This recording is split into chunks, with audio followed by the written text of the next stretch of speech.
now, and want to thank you again for coming out and first off doing what you do and all the work that you do that people never know behind the scenes what DHR does in this county.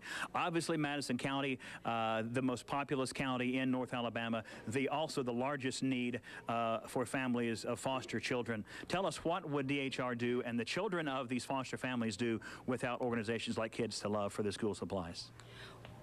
It would be very difficult. We don't have that many resources in the county that provide school supplies. It would have to come from the foster parents' pocket, or the teachers would have to provide it themselves.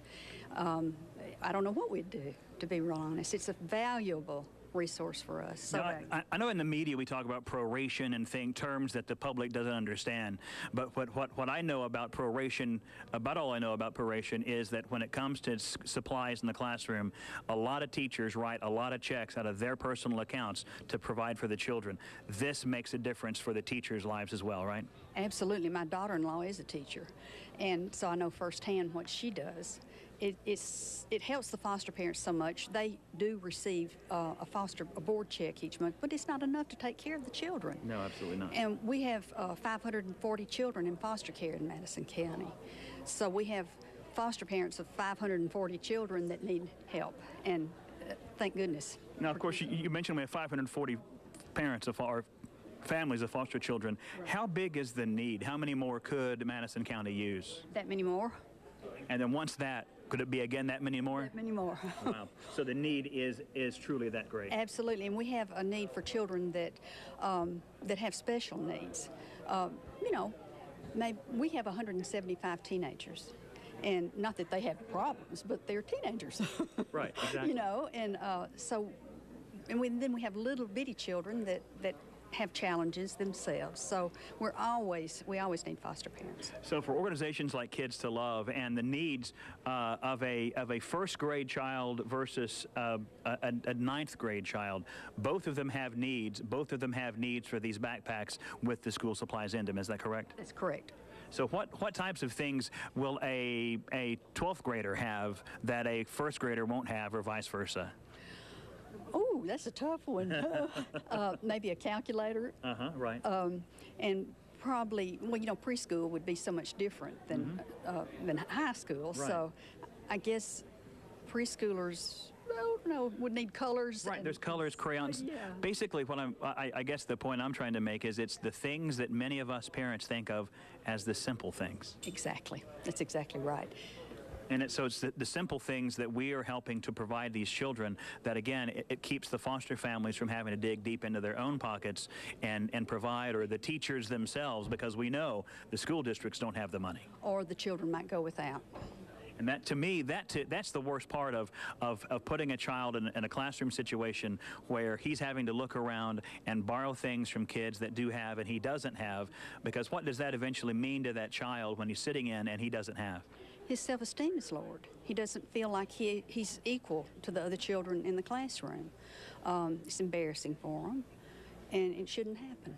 And it's no fault of their own. That's right.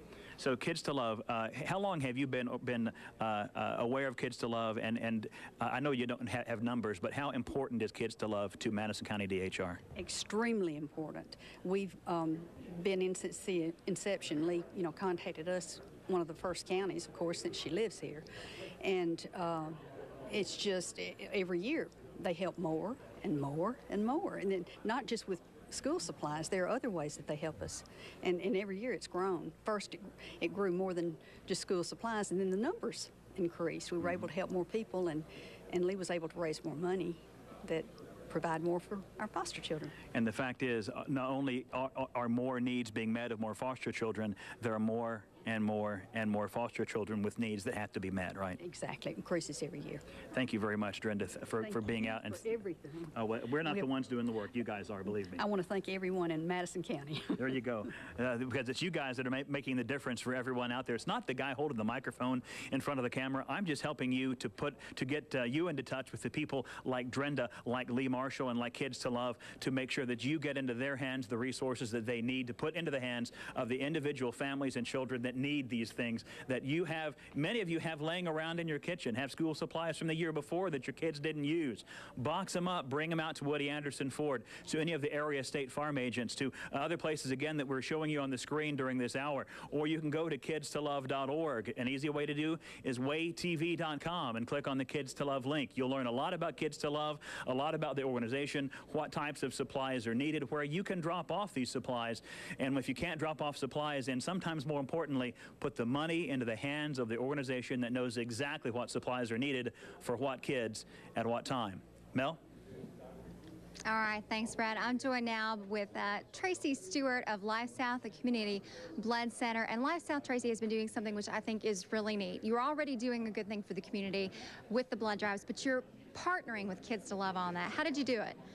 Actually, Life South is in the community every day asking for blood donations, and so anytime we have the opportunity to partner up with an organization for a great cause such as this, we always try to help out. We have blood mobiles in the area. People can stop by, drop off school supplies. They can come into our centers and donate as well. So, as people have been donating blood, you've also been asking them to stop by with some school supplies. Pretty simple. Yes, they've been coming in to donate and bringing bags with them. We brought a lot of school supplies here for the organization, and we have a center at the hospital. They've also been dropping off school supplies there as well. Now, I heard you brought a pretty good bit out here with you today. We're excited. How much do you think you have? We had over 15 bags of school supplies that was donated by employees and also the community as well. And we hope to see you back here again next year. You think this is a partnership you'll continue to have? Absolutely. Tracy, thank you so much. So Tracy bringing 15 bags to us here at Woody Anderson Ford on Jordan Lane and Sparkman Drive. We're so glad to have those, and we know that a lot of you still have yet to bring your donations. We hope to see you out here. It's a quick stop by right here in Huntsville. Doesn't take long, and if you can't make it out, there are some other locations around town as well that you can stop at. We'll be here until 4 o'clock with our live broadcast, but they're going to be open until 6:30 accepting your donations as we try to fill up that giant 30-foot truck we showed you just a little while ago. Before the show's over, we are going to take you out there one more time and get another update, see if we've met our goal. We know that with your help, we can. Brad? Janice Branch is one of the parents, one of the foster parents, and I'm telling you what, Janice, come on in here. Let me brag on you just a little bit. Janice saw some of Lee's early work on television several years ago, and you really got a passion. What made you passionate about opening up your home to foster children? I'm from a very large family, and just knowing that my family would be separated like that, I could just imagine the impact that it would have on for these children. And so that gave me an opportunity to really get in there and do something about that could help keep families together and help ensure that the children that were leaving their home were going to a good, safe place. And so I just enjoy being able to provide that safe environment for the children. Now, and to be honest, it's not always easy. No, it's not. But fortunately, I've had very good experiences with the children that I've had in my home, and I love every minute of it. But what it takes to me, when I meet foster parents, the thing that I see, and a thing that I see in you, is an absolute passion for what you do. But more than that, a passion and a protectionary, almost like a mother hen being very protective over those children. Exactly, and that's what's made it so easy for me, because it's something that I enjoy doing, and I can't see myself doing anything other than that when I can help a child. So when it comes to Kids to Love and what we're doing here today, how does that help you and other foster families out? Foster families who may not be as blessed as you are, but yet are giving the same time, effort, and energy into helping to raise these children.